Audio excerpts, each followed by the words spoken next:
ये लोग सौहार्द की बात करते हैं, शर्म नहीं आती इन लोगों को सौहार्द के बारे में चर्चा करने में। जो मंदिर आज निकल रहा है 1978 से इन लोगों ने कभी खोलने नहीं दिया उस मंदिर को, जो आज बजरंगबली का मंदिर निकल रहा है, जो वहां पर आज 22 कुएं किसने बंद किए थे। याद रखना, जिसने पत्थरबाजी की होगी, जिसने माहौल खराब किया होगा, उसमें एक भी बचने वाला भी नहीं है। कल मैं आपसे कहूंगा कि अल्लाह अकबर का जो स्लोगन है ये हमें अच्छा नहीं लगता, नहीं आपको हम रोकें तो क्या आपको अच्छा लगेगा? मुझे इसकी आवश्यकता ही नहीं, क्योंकि मेरी तो विरासत इतनी लंबी चौड़ी है, इतनी प्राचीन है कि मैं उस परंपरा को ही लेकर के चले जाऊं। मैं जय श्री राम का नारा, हर हर महादेव का नारा, राधे राधे के संबोधन से ही अपना पूरा जीवन काट सकता हूं। मुझे किसी और स्लोगन की आवश्यकता ही नहीं है। आपने बाबरनामा पढ़ा होता तो आप मुझसे बहस करते ही नहीं, जिसमें स्वयं मीर बाकी के द्वारा हरिहर मंदिर तोड़ने का जिक्र किया गया है। क्या बात करते हैं आप? भारत के अंदर रामकृष्ण और बुद्ध की ही परंपरा रहेगी, बाबर और औरंगजेब की परंपरा नहीं रहेगी। उससे पहले भी 2007 से 2011 के बीच 616 ऐसे सांप्रदायिक घटनाएं हुई हैं जिनमें 121 लोगों की मौत हुई थी। महोदय, जो बात यहां पर माननीय सदस्य शेख इकबाल महबूब ने संबल के बारे में लिखा, माननीय सदस्य कुंवर रघुराज प्रताप सिंह जी ने यहां पर यह बात बहुत स्पष्ट की कि हम तथ्यों को छुपा करके कब तक जनता को गुमराह करेंगे। हर व्यक्ति जानता है कि माननीय न्यायालय के आदेश पे सर्वे का कार्य हो रहा था और सर्वे हो रहा था। दोस्तों, मैं आपसे पूछना चाहता हूं, आप पश्चिम में जाएंगे, पता नहीं आप कैसे हैं, आपके पूर्वज भी हो सकता है, और पश्चिम उत्तर प्रदेश के हमारे सभी लोग अपने सामान्य संबोधन में राम राम ही कहते हैं, तो जय श्री राम कहां से सांप्रदायिक संबोधन हो गया? कहां से सांप्रदायिक संबोधन हो गया?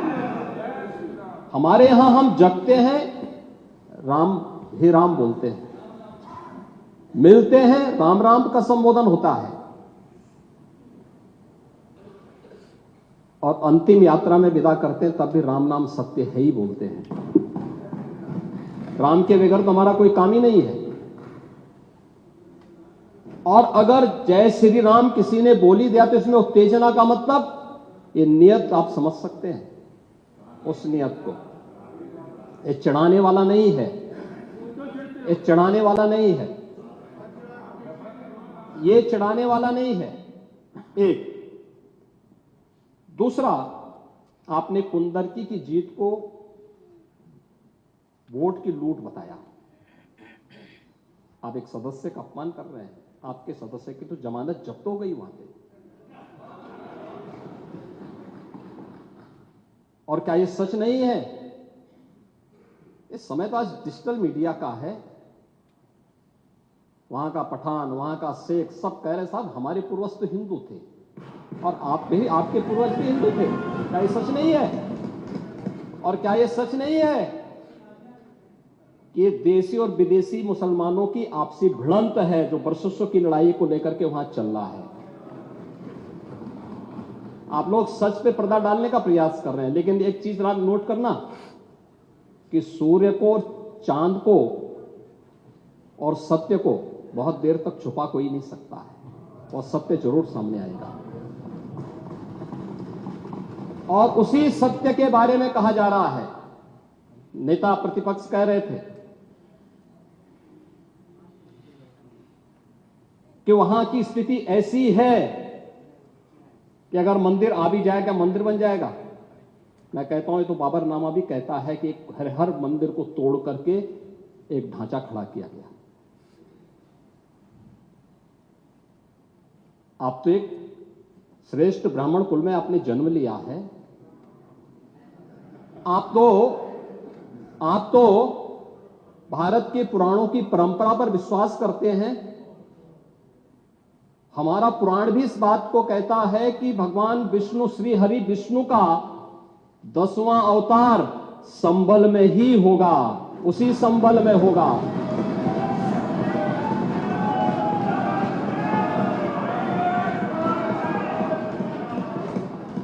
और यह तो केवल सर्वे की बात थी। माननीय न्यायालय के आदेश पर जिलाधिकारी का मतलब जिले का एडमिनिस्ट्रेटिव हेड, पुलिस अधीक्षक उस जिले की पुलिस फोर्स का मुखिया है। इनका दायित्व है कि शांतिपूर्ण तरीके से किसी सर्वे के कार्यक्रम को वहां पे संपन्न करना, माननीय न्यायालय के आदेश को अक्षरशः अनुपालन करना। और सर्वे 19 नवंबर को भी हुआ, 21 नवंबर को भी हुआ, 24 नवंबर को भी सर्वे का कार्य चल रहा था। क्या यह संभव है? नहीं, 21 को संपन्न नहीं हुआ था। ये लगातार सर्वे का काम चल रहा था और सर्वे के कार्य के दौरान पहले 2 दिन कोई भी शांति भंग नहीं हुई। तीसरे दिन जब 23 नवंबर को जुमे की नमाज के पहले और जुमे की नमाज के दौरान जिस प्रकार की तकरीरें दी गई, उन तकरीरों के बाद माहौल खराब हुआ और फिर उसके बाद जिस प्रकार की स्थितियां की गई थी वो सबके सामने है। और इसलिए मैं कह रहा हूं, हमारी सरकार ने तो पहले ही कहा कि हम जुडिशियल कमीशन बनाएंगे। ये एक्ट के अंतर्गत ही कमीशन बना हुआ है। माननीय सदन में उसकी रिपोर्ट भी आएगी। दूध का दूध और पानी का पानी सबके सामने आएगा। मैं केवल एक बात कहना चाहता हूं कि अगर संभल के बारे में हम जब बात करते हैं महोदय, एक लंबा सिलसिला है इस संभल का। और अगर मैं संभल की जब चर्चा करता हूं तो संभल में कैसे माहौल खराब किया गया वहां पे। ये संभल में दंगों का जो इतिहास है 1947 से ही प्रारंभ होता है। 1947 में एक मौत होती है, 1948 में 6 लोग मारे जाते हैं, 1958 में भी दंगा होता है, 1962 में भी दंगा होता है, 1976 में भी 5 लोगों की मौत वहां पर हुई थी और 1978 में 184 हिंदुओं को सामूहिक रूप से जला दिया गया था। 184 हिंदुओं को हत्या हुई थी, हिंदुओं की हत्या हुई थी और जलाया भी गया था और 184 हिंदू मारे गए थे वहां। 184। मैं वही तो कह रहा हूं ना, आप उस सच को स्वीकार नहीं करेंगे, आप उस सच्चाई को स्वीकार नहीं करेंगे। और लगातार कई महीनों तक वहां कर्फ्यू था। 1980 में फिर दंगा हुआ था, एक मृत्यु हुई। 1982 में फिर दंगा हुआ, एक मृत्यु हुई। 1986 में 4 लोग मारे गए और 1990 फिर 1992 में 5 मौतें हुई, 1996 में 2 मौतें हुई। ये लगातार इस सिलसिला चलता रहा। 1947 से लेकर के अब तक 209 हिंदुओं की निर्मम हत्या वहां हुई है संभल के अंदर। 209 हिंदुओं की। और एक भी बार किसी ने उन निर्दोष हिंदुओं के लिए कभी 2 शब्द नहीं कहे, उनके प्रति, उन परिवारों के प्रति संवेदना के शब्द नहीं कहे। महोदय, जो आज घड़ियाली आंसू बहा रहे हैं, ये लोग कभी भी उन निर्दोष हिंदुओं के बारे में कभी 2 शब्द नहीं कहे। वहां पर 1978 में जो दंगा हुआ था महोदय, किस प्रकार की स्थिति थी। एक वैश्य जिसने सबको उधार दे रखा था पैसा, और उस बात को मानता था कि साहब मैं तो सबको पैसा देता हूं, मेरे यहां तो सब व्यवसाय के साथ जुड़े हुए हैं। अगल बगल के हिंदू दंगा होने के बाद उनके घर में इकट्ठे होते हैं। इकट्ठा होने के बाद उनको घेर लिया जाता है। घेरने के बाद वो बोलते हैं, भाई आप हमें क्यों घेर रहे हैं?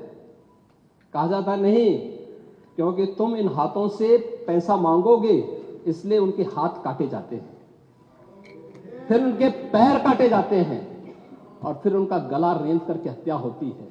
ये लोग सौहार्द की बात करते हैं, शर्म नहीं आती इन लोगों को सौहार्द के बारे में चर्चा करने में।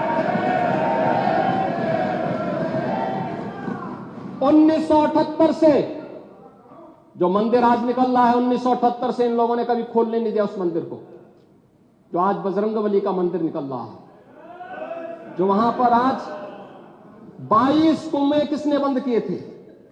इन 22 कुओं को भी वहां पे बंद किया गया। और वहां का माहौल इतना तनावपूर्ण किसने बनाया था? ये पत्थरबाज कौन थे? एक भी गिरफ्तारी बिना साक्ष्य के नहीं हो रही है। और याद रखना, जिसने पत्थरबाजी की होगी, जिसने माहौल खराब किया होगा, उसमें एक भी बचने वाला भी नहीं है।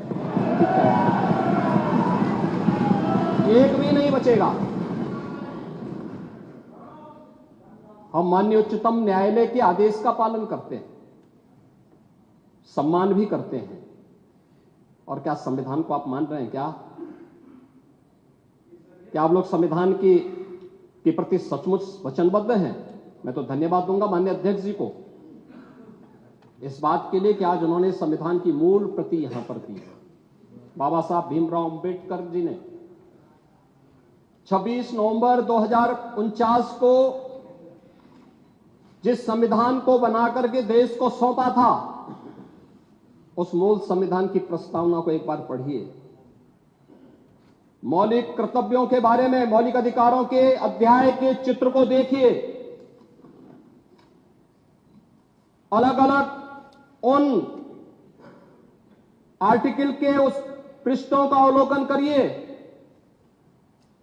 आपको उसमें राम भी नजर आएंगे, कृष्ण भी नजर आएंगे।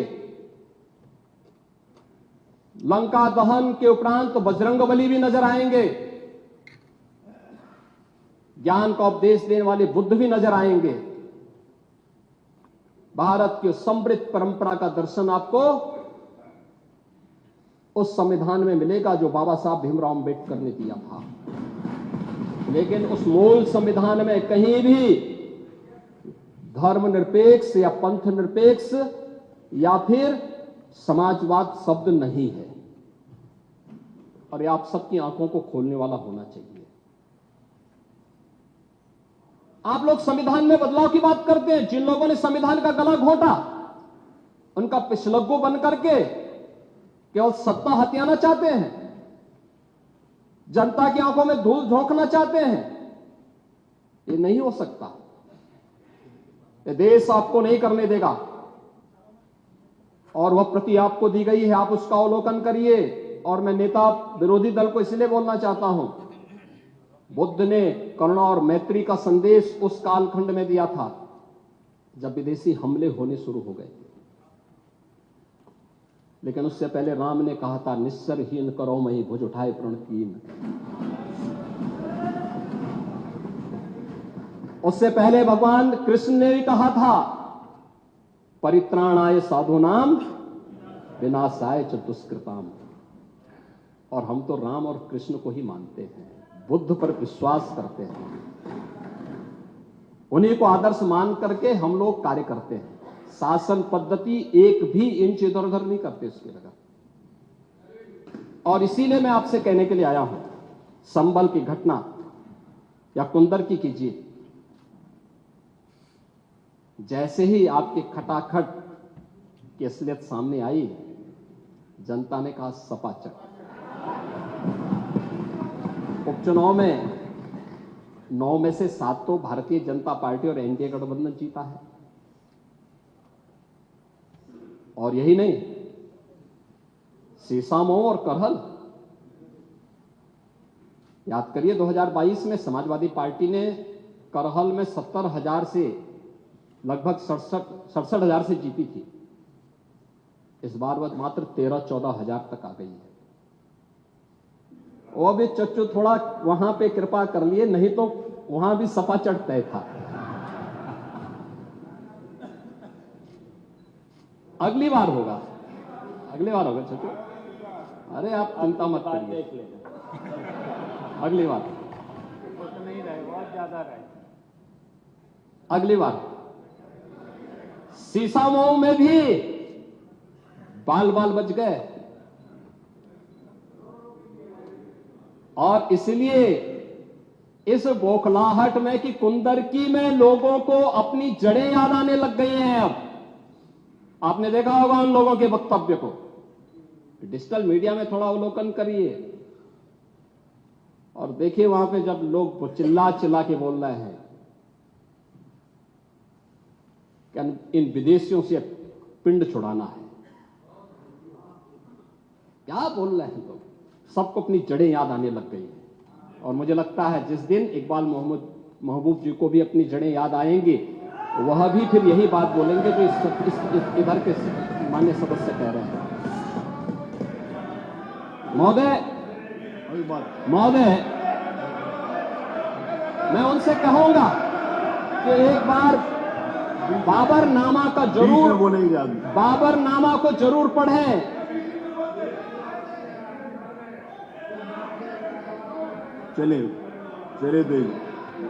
चलिए वो जो बात कही, बाबरनामा को जरूर एक बार पढ़ें आप। मंत्री जी बोले आप प्लीज, चलो आप दे देना जब अवसर हो। बाबरनामा को एक बार पढ़ें। आप बैठिए।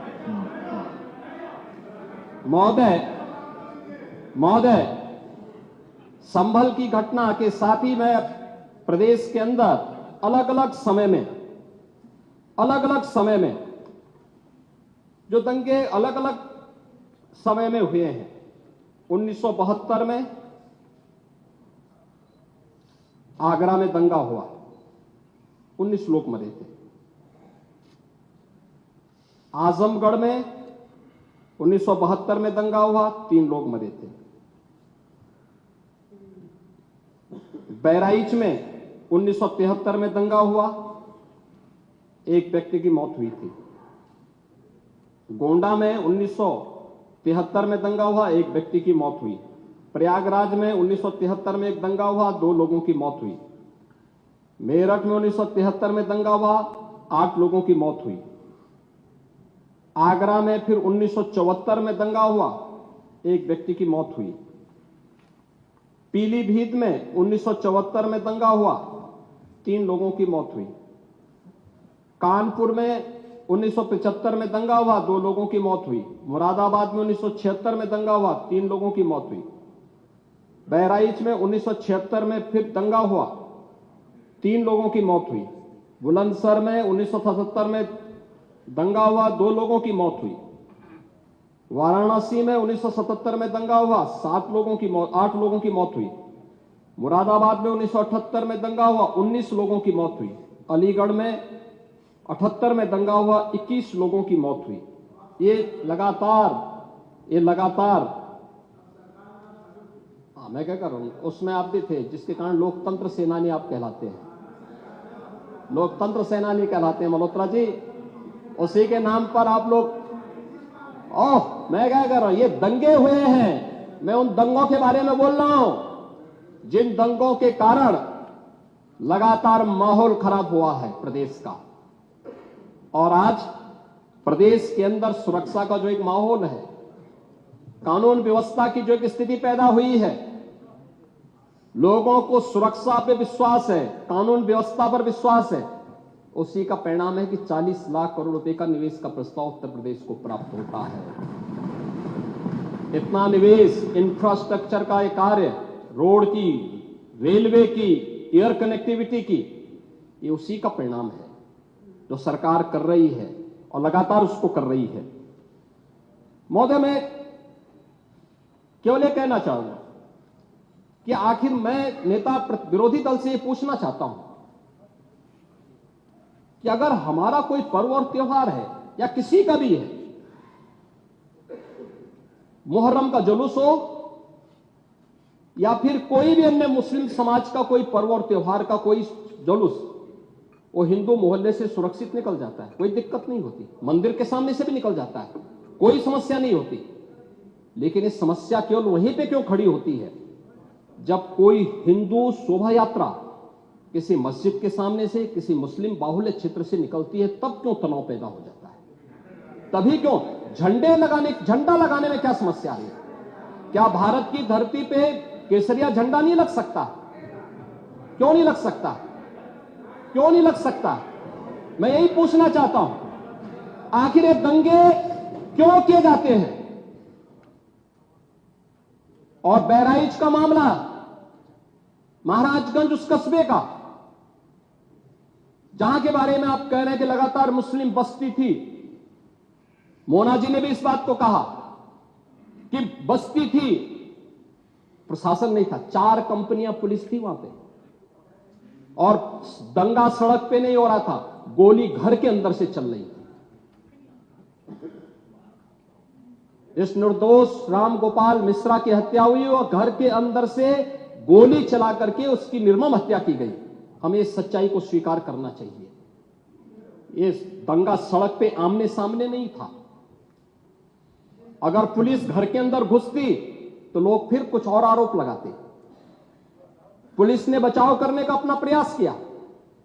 4 कंपनियां वहां पे थी, और आप कह रहे हैं कि माननीय मोना जी ने भी कहा कि भारतीय जनता पार्टी के विधायक ने आरोप लगाए। भारतीय जनता पार्टी के विधायक ने इस हल्दी की घटना को लेकर के नहीं, इस महाराजगंज कस्बे की घटना को लेकर के नहीं, ये उस समय बहराइच कस्बे में थे, और बहराइच कस्बे में इनकी गाड़ी पर हमला हुआ, जो वहां से 30-35 किलोमीटर दूर है। वहां पे एक पथराव हुआ था।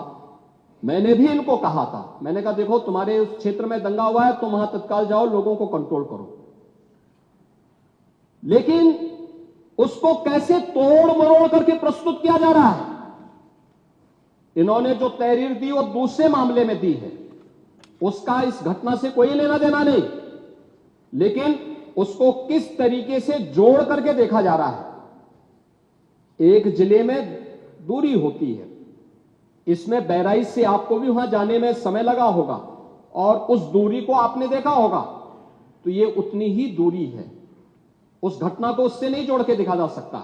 लेकिन मैं पूछना चाहता हूं कि हिंदू मोहल्ले से और हिंदू मंदिर के सामने से मुस्लिम जुलूस निकल सकता है, तो मुस्लिम मोहल्ले और मस्जिद के सामने से कोई हिंदू शोभा यात्रा क्यों नहीं निकल सकती? क्यों नहीं निकल सकती? और यहीं पे विवाद शुरू होता है। यानी आप चाहते हैं कि आपके पर्व और त्योहार तो शांतिपूर्ण तरीके से मनाए जाएं।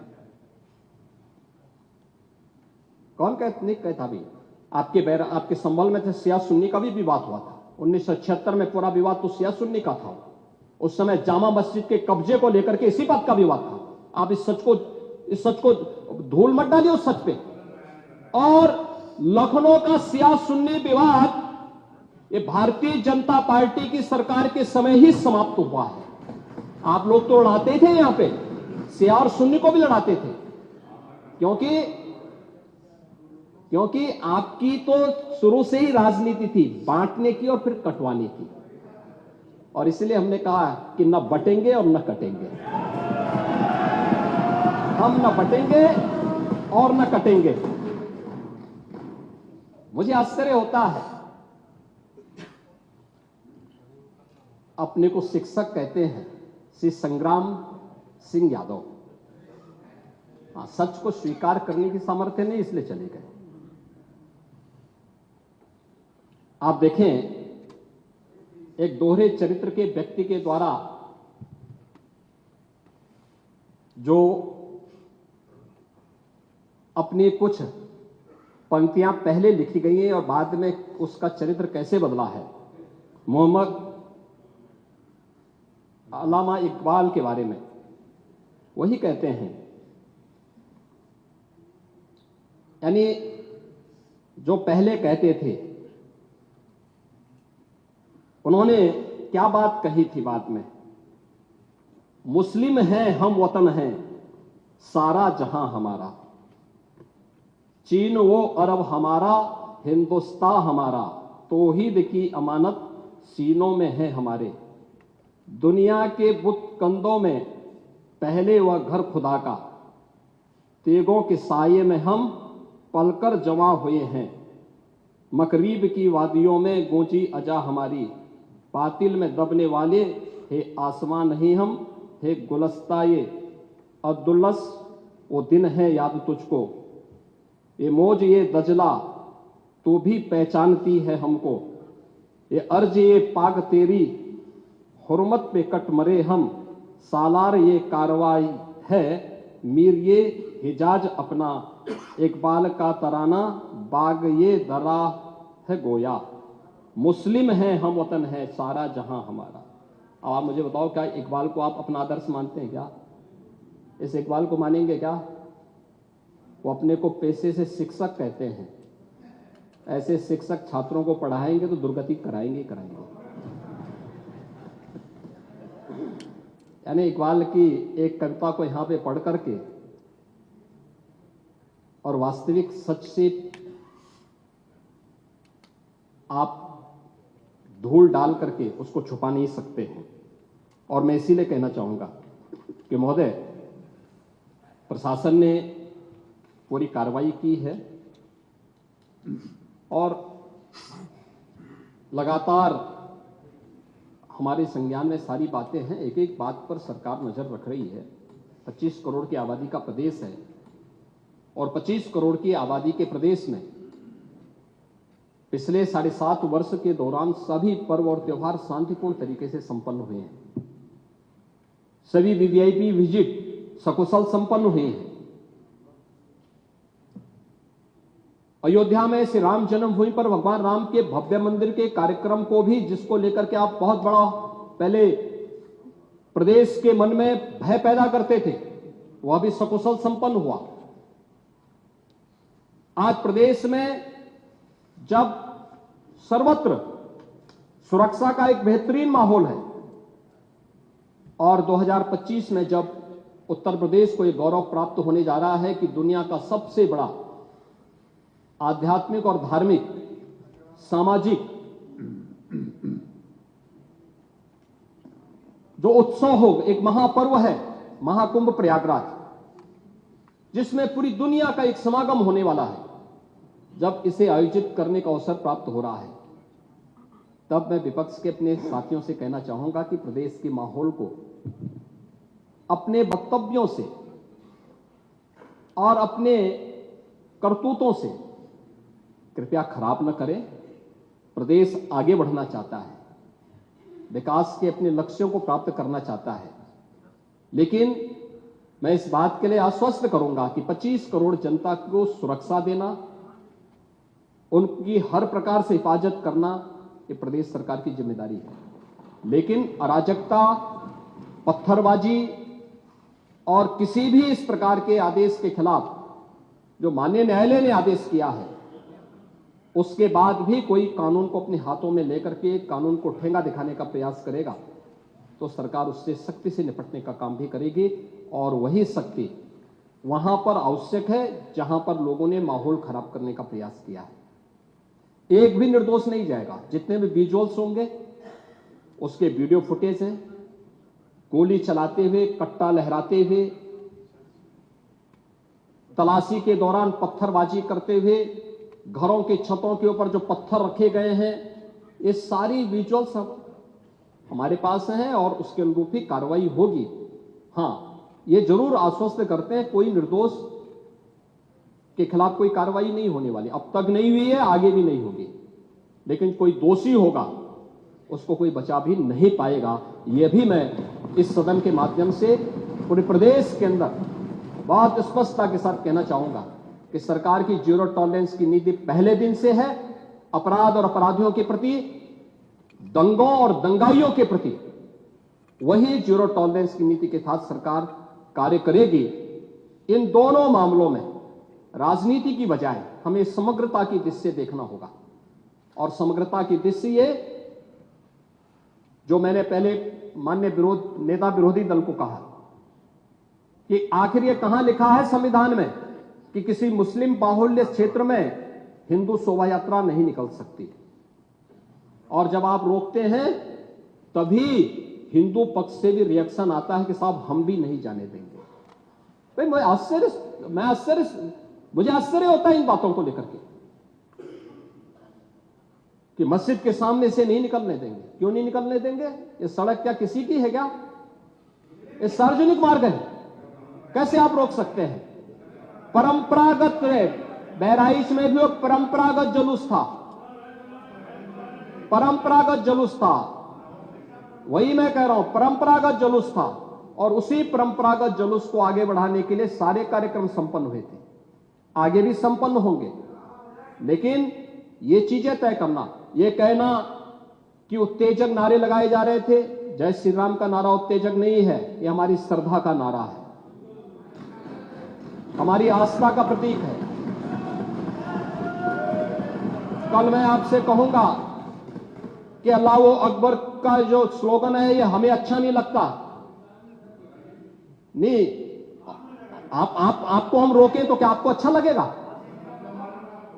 नहीं, आपको नहीं, मुझे मतलब होने की आवश्यकता ही नहीं, मुझे आवश्यकता ही नहीं इसकी, नहीं, मुझे इसकी आवश्यकता ही नहीं है, मुझे इसकी आवश्यकता ही नहीं, क्योंकि मेरी तो विरासत इतनी लंबी चौड़ी है, इतनी प्राचीन है कि मैं उस परंपरा को ही लेकर के चले जाऊं। मैं जय श्री राम का नारा, हर हर महादेव का नारा और राधे राधे, राधे राधे के संबोधन से ही अपना पूरा जीवन काट सकता हूं।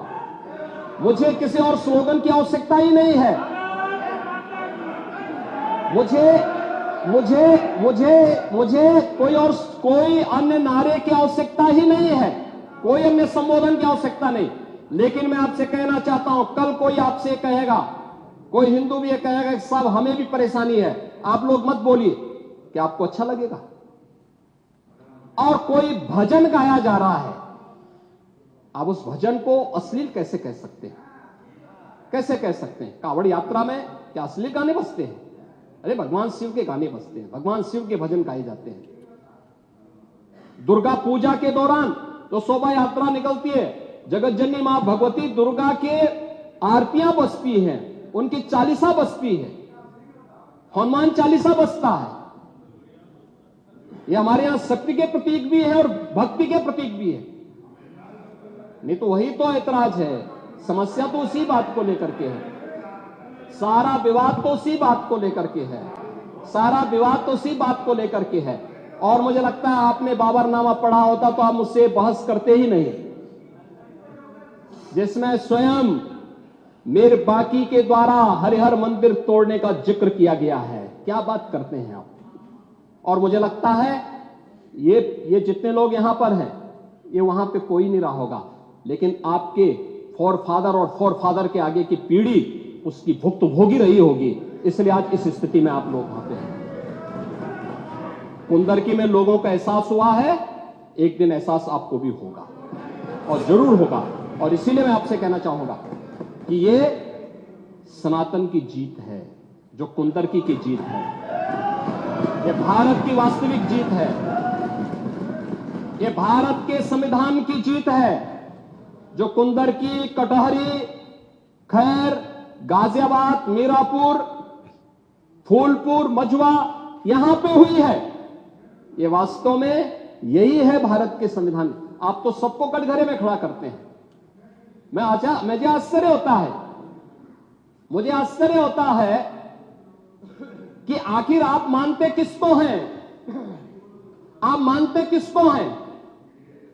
मुझे एक बात बताओ कि भारत के संविधान के अनुरूप माननीय उच्चतम न्यायालय, एक तरफ आपने सर्वे के बारे में माननीय उच्चतम न्यायालय की बात का स्वागत किया, और माननीय उच्चतम न्यायालय ही एक बात को कहता है, बार बार भारत के माननीय उच्चतम न्यायालय ने समान नागरिक कानून की बात देश के अंदर लागू करने की कही है।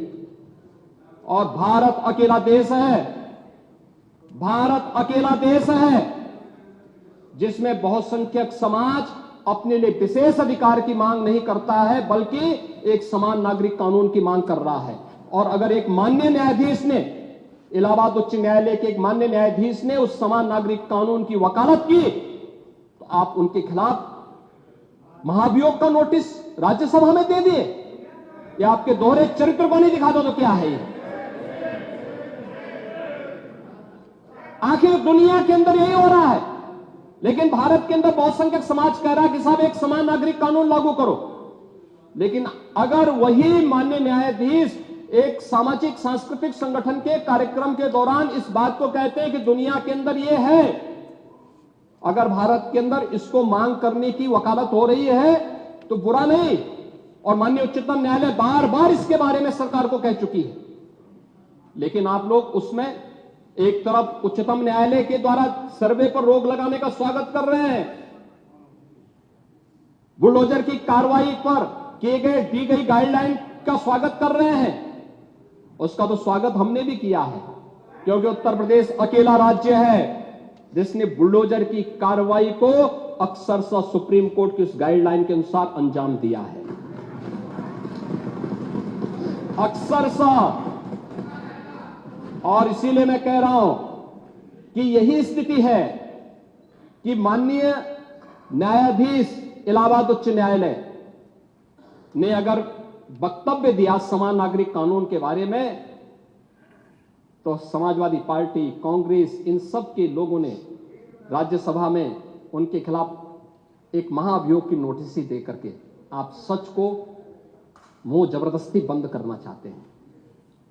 और वहीं पे नहीं किया आपने, यहां पर भी आप चुप नहीं रहे। राज्यसभा के माननीय सांसद, माननीय सभापति तो भारत के महामहिम उपराष्ट्रपति भी हैं, उनके खिलाफ भी अविश्वास प्रस्ताव की नोटिस दे दी गई, इसलिए क्योंकि उन्होंने सदन स्मूथली चलाने के लिए सदन के सभी पक्षों से कहा।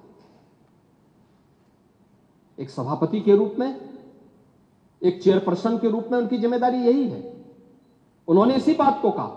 लेकिन एक किसान का पुत्र कैसे इतनी बड़ी कुर्सी पे पहुंच गया, ये लोगों को अच्छा नहीं लग रहा, ये अच्छा नहीं लग रहा है, इसलिए अविश्वास प्रस्ताव को नोटिस। चुनाव के दौरान चुनाव आयोग को कटघरे में खड़ा किया गया, चुनाव आयोग को कटघरे में खड़ा करने का प्रयास, यानी जबरदस्ती आप गन पॉइंट पर अपनी बातों को मनवाना चाहते हैं संवैधानिक संस्थाओं से। मुझे लगता है यह चरित्र अच्छा नहीं है, यह स्वस्थ लोकतंत्र के लिए अच्छी परंपरा नहीं है। हमें संवैधानिक संस्थाओं का सम्मान करना सीखना होगा, हमें संवैधानिक संस्थाओं को हर प्रकार से मजबूत बनाना होगा, और शासन प्रशासन की कार्रवाई को जो न्याय हित में हो, समाज हित में हो, राष्ट्र हित में हो और आने वाले भविष्य के हित में हो, उसका भी समर्थन करना चाहिए। और मैं यही कहूंगा कि बहराइच की घटना में या संभल की घटना में प्रशासन की कार्रवाई पूरी ईमानदारी के साथ, पूरी न्याय संगत तरीके से आगे बढ़ रही है। हम लोगों ने संभल की घटना को लेकर के एक जुडिशियल कमीशन गठित किया है। जुडिशियल कमीशन वहां विजिट कर रहा है, लगातार लोगों के बयान भी लेंगे, सभी पक्षों की बात को भी सुनेगा, सच को सामने लेके आएगा। लेकिन आपके अनावश्यक पत्थरबाजी से या फायर करने से, इल्लीगल आर्म से फायर करने से वहां पर शांति बहाल नहीं होने वाली है। और आप सौहार्द की बात कर रहे हैं, आप बोल रहे हैं पुलिस छावनी में बदल दिया। अब देख रहे हो धार्मिक स्थल से बिजली चोरी, यानी बिजली के मिनी स्टेशन संचालित हो रहे हैं। हम तो ये सोच रहे थे कि मिनी स्टेशन पावर कारपोरेशन ही चला रहा है। अब वहां पर कई मस्जिदें ऐसी पाई गई जिन मस्जिदों के ऊपर एक इल्लीगल सब स्टेशन बना करके वहां से कनेक्शन बांटे गए थे लोगों को फ्री में। लाइन लॉस प्रदेश के अंदर, उत्तर प्रदेश के अंदर लाइन लॉस पावर कारपोरेशन का ये 30 से कम है। और संभल कस्बे में वहां पर 2 मोहल्ले हैं, एक दीपा सराय और एक मियां सराय है ना। इन दोनों में लाइन लॉस 78% और 82% है। देश के संसाधनों में कैसे लूट होती है। और अगर प्रशासन अपने कर्तव्यों का निर्वहन कर रहा है, वैसे तो कहेंगे प्रशासन कोई कटघरे में खड़ा है कि प्रशासन चोर है, चोर है, चोर है, और प्रशासन उसी चोरी को पकड़ने के लिए चला जाए तो अत्याचार है, अत्याचार है, अत्याचार है। कहां से अत्याचार हो गया? अरे यही सच्चाई है, उस सच्चाई को उजागर किया जा रहा है। और याद रखना, सच्चाई जब सबके सामने आती है लोगों को बुरा लगता है, क्योंकि जो सच्चाई स्वीकार नहीं कर सकते, जो बराबरी नहीं कर सकते, वे बुराई करते हैं। और यही बुराई आप कर रहे हैं। आपकी बुराई में न्याय नहीं झलकता, सत्य नहीं झलकता, ये पक्षपातपूर्ण है। और मुझे लगता है इससे लोकतंत्र की व्यवस्था मजबूत नहीं होती है, कमजोर होती है। और इसलिए मैं माननीय अध्यक्ष जी, पूरे प्रदेश को इस बारे में आश्वस्त करना चाहूंगा, प्रदेश के अंदर किसी भी मुस्लिम पर्व और त्योहार के दौरान, किसी भी अन्य मत और मजहब से जुड़े हुए किसी भी पर्व और त्योहार के दौरान कहीं कोई समस्या नहीं खड़ी होती, तो फिर हिंदू पर्व और त्योहार के दौरान कोई समस्या खड़ी करेगा तो सरकार उसको सख्ती से निपटने का काम भी करेगी, उतनी ही सख्ती से निपटने का काम भी करेगी। दूसरा, माननीय न्यायालय के द्वारा दिए गए आदेश का पालन करना एक प्रशासन का दायित्व है। उसमें सरकार उसको डायरेक्शन दे न दे, उसका दायित्व बनता है कि उसको पालन करे, और संभल के अंदर प्रशासन ने वही पालन किया है। आज वहां पे सारी चीजें मिल रही हैं। आखिर आपकी बात को हम मानते हैं कि मंदिर को आपने छेड़ा नहीं, आपने बड़ी कृपा कर दी, लेकिन ये जो 22 कुएं और उन कुओं में जो मूर्तियां मिल रही हैं, ये कुएं किसने पाड़ दी?